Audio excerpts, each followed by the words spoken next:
નમસ્કાર મિત્રો, ધોરણ 11 વિષય વાણિજ્ય વ્યવસ્થા અને સંચાલન, ચેપ્ટર 3 ધંધાકીય સેવાઓ 2 સંપૂર્ણ સ્વાધ્યાય સોલ્યુશન. વિકલ્પો. પ્રશ્ન 1, ખાતામાં જમા રકમ પર વ્યાજ આપવામાં આવતું નથી. જવાબ બી, ચાલુ ખાતું.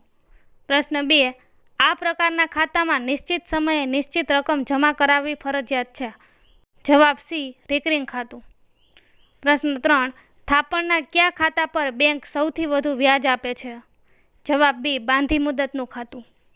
પ્રશ્ન 4, ભારતની મધ્યસ્થ બેંકનું નામ શું છે? જવાબ C, reserve bank of India. પ્રશ્ન 5, ઓવરડ્રાફ્ટની સગવડ નિશ્ચિત સમય માટે કરવામાં આવે ત્યારે તે કયા નામે ઓળખાય છે? જવાબ બી, કેશ ક્રેડિટ. પ્રશ્ન 6, બેંક પોતાના દેવા ચૂકવવા માટે જે ચેક આપે તેને શું કહે છે? જવાબ બી, પે ઓર્ડર. પ્રશ્ન 7, પ્રવાસમાં રોકડના જોખમની સામે બેંકની કઈ સેવાનો લાભ લેવામાં આવે છે? જવાબ ડી, ટ્રાવેલ્સ ચેક. પ્રશ્ન 8, આરટીજીએસમાં ઓછામાં ઓછી કેટલી રકમની ફેરબદલી કરી શકાય છે? જવાબ બી, ₹2 લાખ. પ્રશ્ન 9, આ પ્રકારના વ્યવહારમાં મધ્યસ્થ બેંક બેચ પ્રમાણે વ્યવહાર કરે છે. જવાબ એ, એનઈએફટી. પ્રશ્ન 10, બેંકો વચ્ચેના પરસ્પર વ્યવહારો કરી તેઓની વચ્ચે તત્કાળ ઊભી થતી નાણાંની સમસ્યાનું નિવારણ શેના દ્વારા થાય છે? જવાબ એ, કોલ મની. પ્રશ્ન 11, એનઈએફટીમાં વધુમાં વધુ કેટલી રકમની ફેરબદલી કરી શકાય છે? જવાબ બી, ₹2 લાખ. પ્રશ્ન 12, બેંક તરફથી ગ્રાહકને તેની શાખને આધારે ક્યુ કાર્ડ આપવામાં આવે છે? જવાબ બી, ક્રેડિટ કાર્ડ. 1-2 વાક્યમાં પ્રશ્નો. પ્રશ્ન 1, બેંકનો અર્થ આપો. જવાબ, બેન્કિંગની સેવા આપતી સંસ્થાને બેંક તરીકે ઓળખવામાં આવે છે. પ્રશ્ન 2, કયા પ્રકારનું ખાતું માત્ર ધંધાદારી એકમોના નામે જ ખોલાવી શકાય? જવાબ, ચાલુ ખાતું માત્ર ધંધાદારી એકમોના નામે જ ખોલાવી શકાય છે. પ્રશ્ન 3, કયા ખાતામાં 1 મહિનામાં નાણાં ઉપાડવાની સંખ્યા મર્યાદિત કરવામાં આવે છે? જવાબ, બચત ખાતામાં 1 મહિનામાં નાણાં ઉપાડવાની સંખ્યા મર્યાદિત કરવામાં આવે છે. પ્રશ્ન 4, એનઈએફટીમાં કેટલી રકમ કે તેથી ઓછી રકમનો રોકડમાં વ્યવહાર કરી શકાય છે? જવાબ, એનઈએફટીમાં ₹50,000 કે તેથી ઓછી રકમનો રોકડમાં વ્યવહાર કરી શકાય છે. પ્રશ્ન 5, એનઈએફટીમાં નાણાંની ફેરબદલી કેટલા સમય સુધીમાં થાય છે? જવાબ, એનઈએફટીના વ્યવહારમાં નાણાંની ફેરબદલી તે જ દિવસથી લઈને મહત્તમ 48 કલાક સુધીમાં થાય છે. પ્રશ્ન 6, કયા પ્રકારના કાર્ડ દ્વારા ખાતામાં રકમ જમા હોય તેટલી જ રકમ વાપરી શકાય છે? જવાબ, ડેબિટ કાર્ડ દ્વારા ખાતામાં રકમ જમા હોય તેટલી જ રકમ વાપરી શકાય છે. ટૂંકમાં પ્રશ્નો.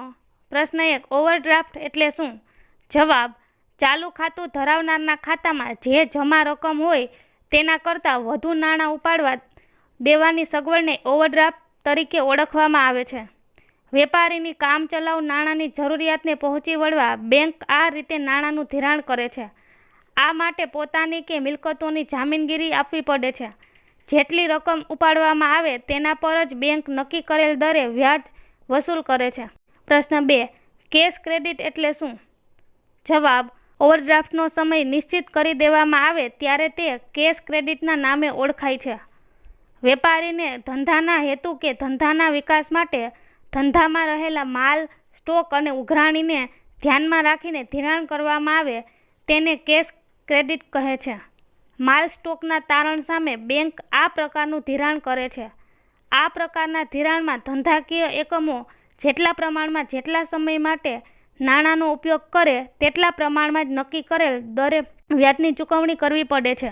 પ્રશ્ન 3, ટ્રાવેલર્સ ચેકની સમજ. જવાબ, આધુનિક સમયમાં દેશ વિદેશમાં લોકો વધુ પ્રમાણમાં પ્રવાસ કરતા થયા છે. પ્રવાસ દરમિયાન રોકડ નાણાં ખોવાઈ જવાની કે ચોરાઈ જવાની ચિંતાથી બચવા લોકો ટ્રાવેલર્સ ચેક કઢાવતા હોય છે. ટ્રાવેલર્સ ચેક બેંકમાં નાણાં જમા કરાવીને કે જામીન આપીને મેળવી શકાય છે. આવા ચેક ધરાવનાર બહારગામ કે વિદેશની શાખામાંથી નમૂના મુજબની સહી કરી નાણાં પ્રાપ્ત કરી શકે છે. આ ચેક દ્વારા નાણાંની સલામતી રહે છે. આ ચેક ખૂબ જ વિશ્વાસપાત્ર અને હસ્તાક્ષરક્ષમ હોય છે.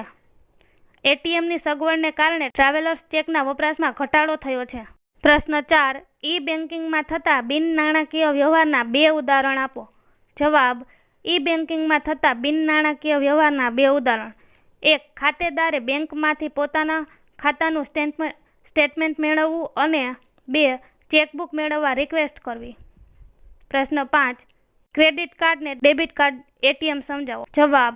Credit card.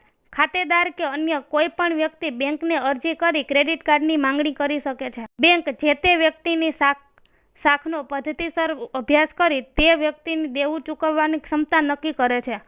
પછી બેંક તે વ્યક્તિને નક્કી કરેલ શાખની કિંમતનું ક્રેડિટ કાર્ડ આપે છે. આ કાર્ડની મદદથી વ્યક્તિ વસ્તુની ખરીદી કે અન્ય ચૂકવણીઓ કરી શકે છે. ખરીદી કરતાં ખાતેદારના ખાતામાં નાણાં ઉધાર અને વેચનારના ખાતામાં નાણાં જમા થાય છે. કાર્ડ ધારકે નિશ્ચિત સમયગાળામાં તે રકમ બેંકને ભરપાઈ કરી દેવાની હોય છે. Debit card. જ્યાં ડેબિટ કાર્ડ દ્વારા વ્યવહાર કરવાની સગવડ હોય ત્યાં આ કાર્ડનો ઉપયોગ થઈ શકે છે. ડેબિટ કાર્ડ ધારક આ કાર્ડની મદદથી પોતાની ખરીદી કરી શકે છે, જે માટે ખરીદી કર્યા પછી દુકાનદારને કાર્ડ આપવું પડે છે. કાર્ડ ધારકે જેટલી રકમની ખરીદી કરી હોય તેટલી રકમ કાર્ડ ધારકના ખાતામાંથી ઉધાર કરવામાં આવે છે. ડેબિટ કાર્ડ ધરાવનાર પોતાના ખાતામાં જેટલી રકમ જમા હોય તેટલી જ રકમ વાપરી શકે છે. એટીએમ. એટીએમ એટલે ઓટોમેટેડ ટેલર મશીન. બેંકમાં ખાતું ધરાવનાર વ્યક્તિને આવી સગવડ મળી શકે છે.